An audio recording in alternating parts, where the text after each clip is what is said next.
Hey guys, I am really sorry. मैंने video तो time पे अपलोड किया था, पर मेरी वीडियो ब्लॉक हो गई थी, इसलिए वीडियो लेट हो गया। बाय द वे, इस चैनल को भी काफ़ी ज़्यादा इफेक्ट हो रहा है, तो तुम सब ज़्यादा से ज़्यादा कमेंट, लाइक और शेयर कर देना।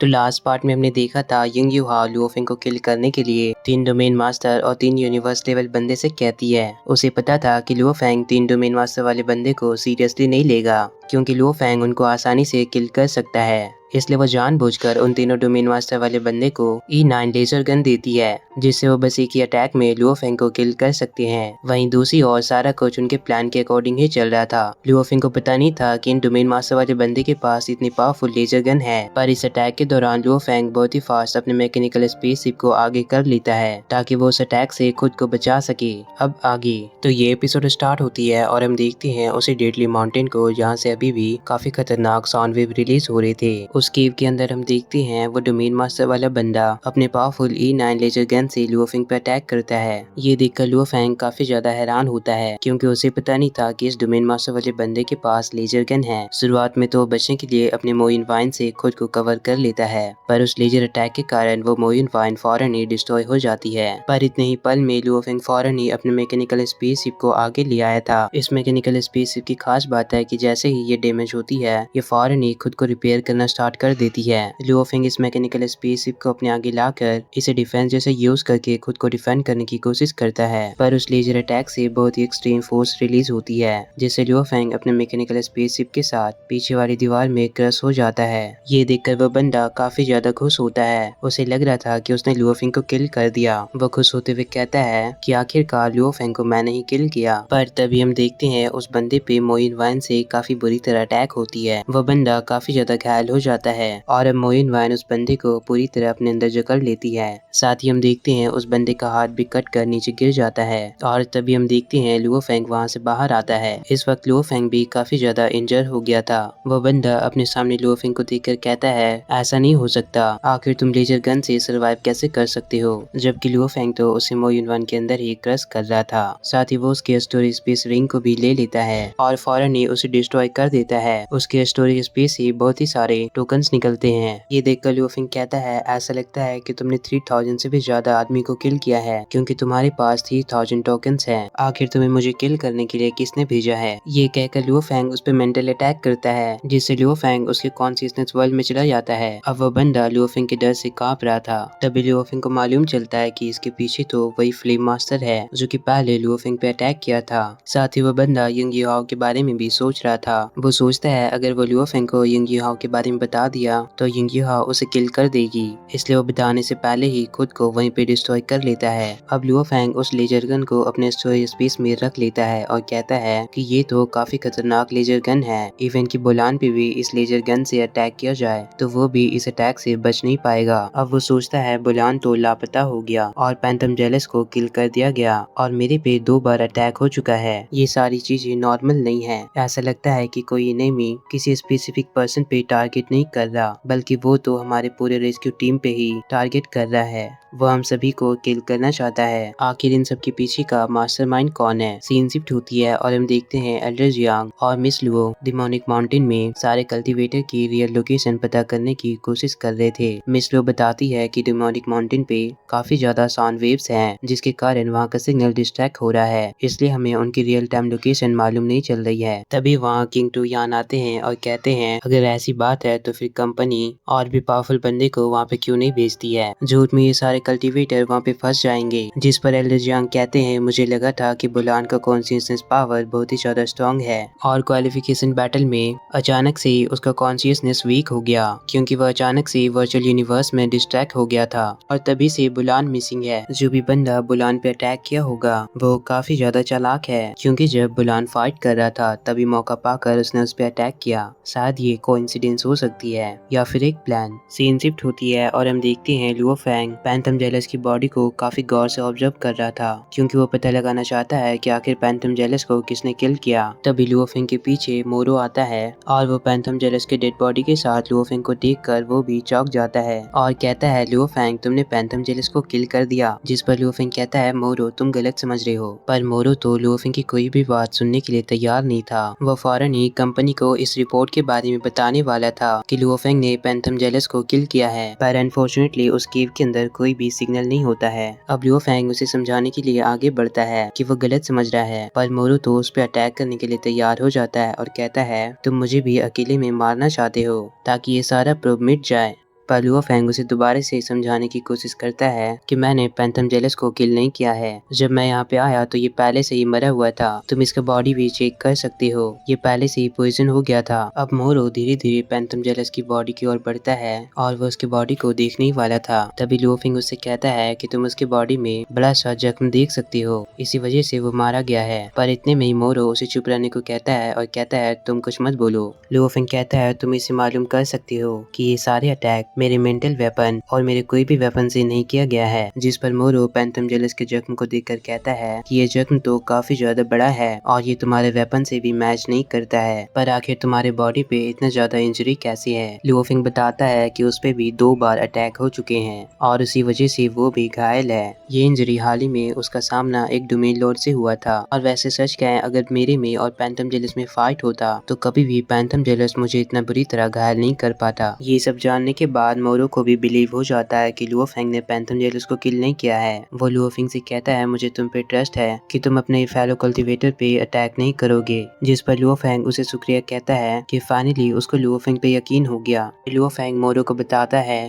कि मैंने उस डोमेन लेवल बंदे के माइंड को रीड किया था, जिससे मुझे मालूम चला कि टोटल 6 बंदे हैं। इनका मास्टरमाइंड कौन है ये तो नहीं मालूम, पर ये 6 बंदे हम सभी को किल करना चाहते हैं। जिस पर मोरू कहता है हाँ मुझे भी ऐसा लगता है कि हमारा एनिमी जो कोई भी है वो हमारे पूरी टीम को ही टारगेट कर रहा है। वो एक एक करके हमारी टीम मेंबर को किल किए जा रहा है और शुरुआत में वो ऐसे बंदे को टारगेट करते हैं जो कि अकेले ही एक्सप्लोर कर रहा है, जैसे कि पैंथम जेलस। ये बंदा अपने ईगो के चक्कर में शुरुआत से ही किसी के टच में नहीं रहा। वो का रॉन्ग जून इसे कांटेक्ट करने की कोशिश भी किए थे, पर आखिर में ये मारा गया। जिस पर लियो फैंग कहता है क्यों ना हम साथ में मिलकर बुलान को ढूंढने का मिशन कंटिन्यू करें, साथ में रहकर हम एक दूसरे को प्रोटेक्ट भी कर सकते हैं। जिस पर मोरू इसके लिए मान जाता है और वो पैंथम जेलस की डेड बॉडी को अपने स्टोरेज स्पेस में रख लेता है। लियो फैंग कहता है क्वालिफिकेशन बैटल राउंड के दौरान मैंने मोरू के बारे में पता लगाया था। ये बंदा एक ऑर्फन है और ये नानू यूनिवर्स से बिलोंग करता है और ये अपने खुद के दम पर ही वर्चुअल यूनिवर्स कंपनी का कोर मेंबर बन पाया और कोर मेंबर बनने के लिए इसने 2 क्वालिफिकेशन बैटल को भी पास किया था। साथ ही इसने हेवनली स्पेस और प्रिमिटिव स्पेस में भी फाइट किया है। ये बंदा सच में काफी ज्यादा टैलेंटेड है। लियो फैंग बवाता से पैंथम जेलस के चिप के बारे में पूछता है क्या वो रिपेयर हो गई, जिस पर बवाता कहती है हाँ बस केवल 5% ही बचा है, उसके बाद ये चिप रिपेयर हो जाएगा। अब आगे लियो फैंग और मोरू साथ में इस मिशन को कंटिन्यू करने के लिए आगे की ओर बढ़ते हैं। दूसरी ओर एल्डर जियांग कहते हैं कि अब इंसेक्ट रेस भी इतना ज्यादा पावरफुल हो चुकी है, इंसेक्ट रेस अब इतना ज्यादा स्ट्रेंथ गेन कर चुकी है कि वह ह्यूमन रेस को भी सरपास कर रहे हैं। ये सुनकर मिस लियो और टू यान भी हैरान होते हैं कि कहीं इन सब के पीछे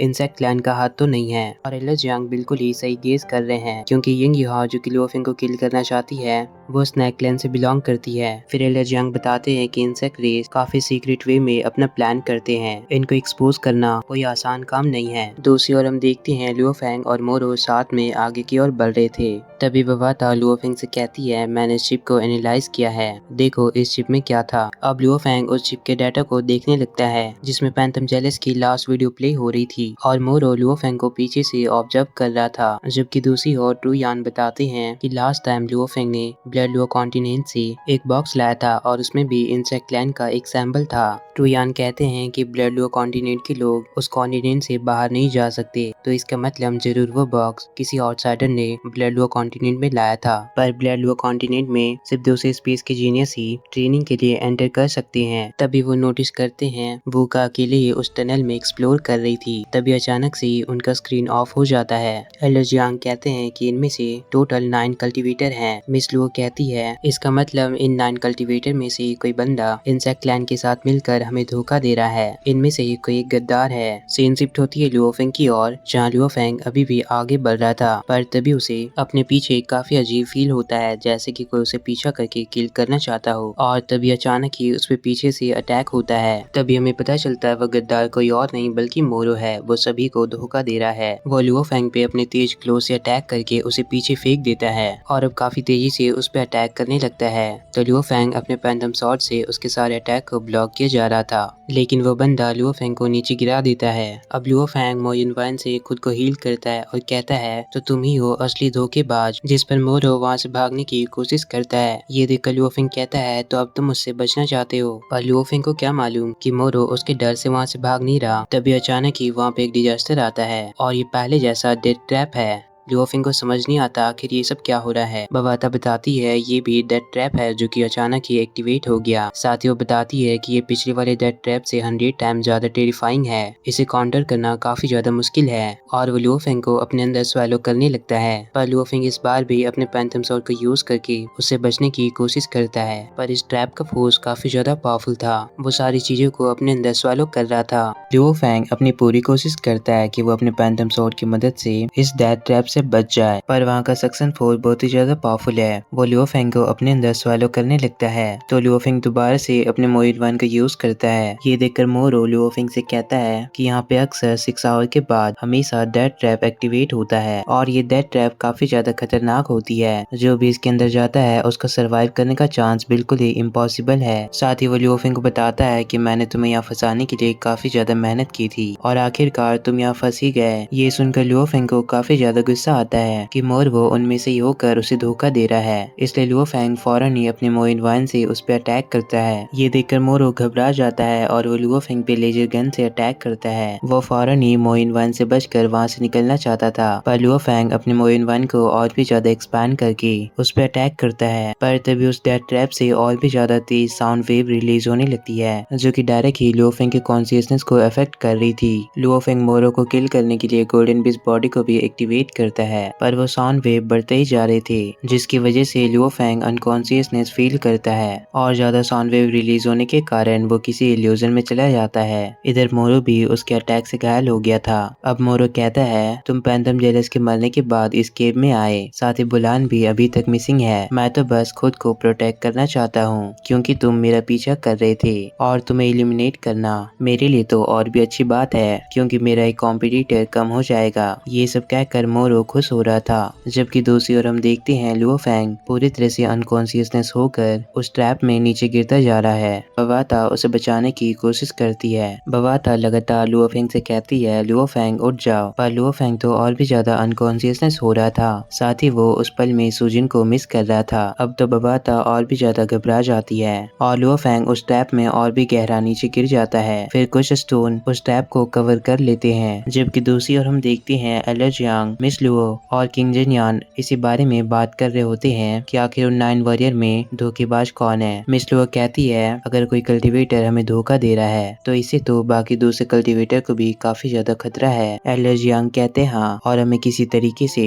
उस स्नेक को उसके बिल से बाहर निकालना होगा और हम सही मौके पे उसे पकड़ लेंगे। बस हमें थोड़ा और इन्फॉर्मेशन चाहिए उस इंसेक्ट रेस के बारे में और इसके पीछे की मास्टरमाइंड कौन है। इधर हम देखते हैं लियो फेंग अभी भी अपने इल्यूजन में होता है, जहाँ सुजिन लियो फेंग को आवाज देती है लियो फेंग उठ जाओ, ये तुम्हारे आराम करने का वक्त नहीं है। और वो उसे किस करती है और कहती है उठ जाओ। तभी लियो फेंग उस इल्यूजन से बाहर आता है, जहाँ हम देखते हैं बबाता उसे उठाने की कोशिश कर रही थी। अब तो बबाता भी काफी ज्यादा घबरा रही है। वो कहती है लियो फेंग कोई रास्ता ढूंढो। अब जैसे ही लियो फेंग इस ट्रैप को देखता है वो तो लगातार उसके नीचे ही जा रहा है। ये सब देखकर वो काफी ज्यादा शॉक होता है। तभी वो अपने मोसा क्लैन बॉडी को यूज करता है, जिससे वो अलग अलग ऑब्जेक्ट में ट्रांसफॉर्म होकर बहुत ही फास्ट एक्सेलरेट करके उस ट्रैप से निकलने की कोशिश करता है। वो लगातार अपने बॉडी को चेंज किए जा रहा था ताकि वो ज्यादा से ज्यादा फास्ट एक्सेलरेट करके इस ट्रैप से बाहर आ जाए। पर तभी वो एक स्टोन से टकरा जाता है, पर वो फौरन ही अपने बॉडी को चेंज करके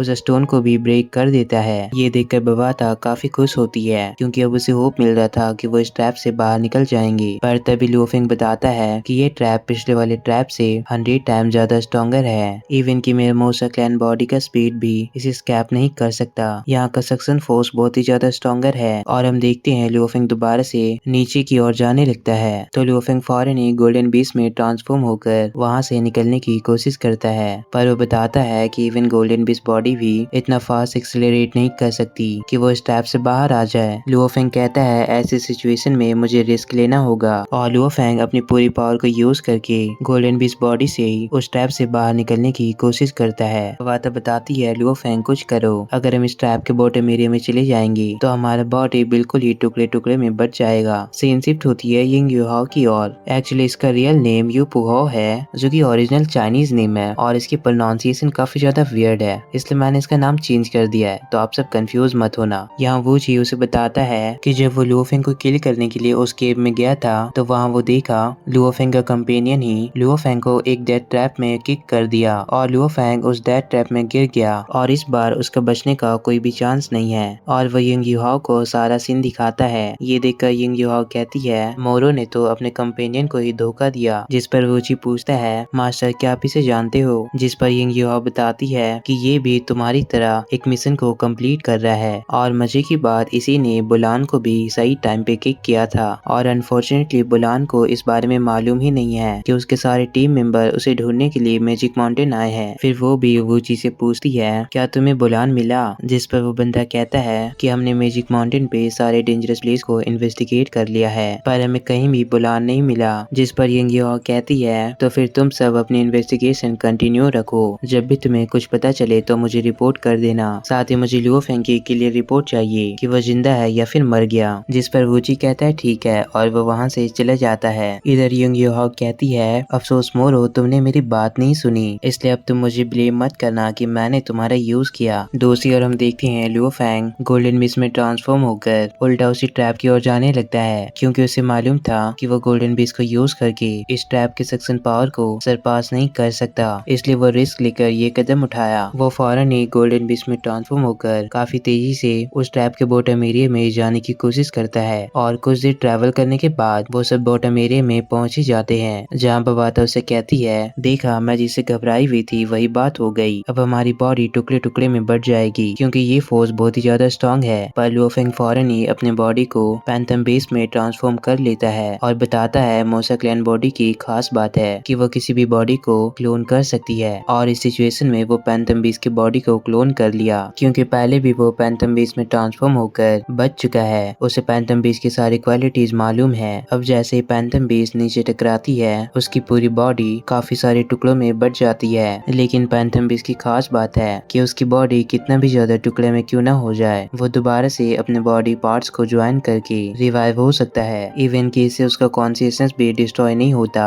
और दोबारा से लुओ फेंग पैंथम बेस में ट्रांसफॉर्म होकर नीचे आता है। पर जैसे ही वो उस रोक पे कदम रखता है वहाँ पे एक और ट्रैप एक्टिवेट हो जाती है। ये देखकर लुओ फेंग तो काफी ज्यादा शॉक होता है और कहता है ये कैसे हो सकता है। लुओ फेंग उससे बचने की कोशिश करता है पर अनफॉर्चुनेटली लुओ फेंग उसके नीचे गिर जाता है और अजीब बात वो ट्रैप पैक हो जाती है। लुओ फेंग तो बिल्कुल ही इस ट्रैप के अंदर कैद हो जाता है, जबकि दूसरी ओर हम देखते हैं वो का उस टनल को एक्सप्लोर कर रही थी, तभी उसे भी काफी ज्यादा साउंड वेव रिलीज होने की आवाज आती है, पर वो नोटिस करती है कि कोई तो उसका पीछा कर रहा है, इसलिए वो रुककर उस एरिया को स्कैन करने लगती है। तभी वो पीछे मुड़कर देखती है तो वो काफी ज्यादा हैरान होती है। फिर वो गुस्से में कहती है रोंगजुन तो ये तुम हो, जिस पर रोंगजुन कहता है वो का लुओ फेंग कहीं नहीं मिल रहा, ना तो मैं लुओ फेंग को कांटेक्ट कर पा रहा हूँ और ना मुझे कोई बाकी वॉरियर भी मिल रहे हैं, आखिर ये सब कहाँ गए। तभी वह मोरो आता है और कहता है वो का रोंगजुन क्या ही इत्तेफाक है, मैं तुम दोनों को ही ढूंढ रहा था, और वो डेविल स्माइल करता है। इसी के साथ ये पार्ट यहीं पे खत्म होती है।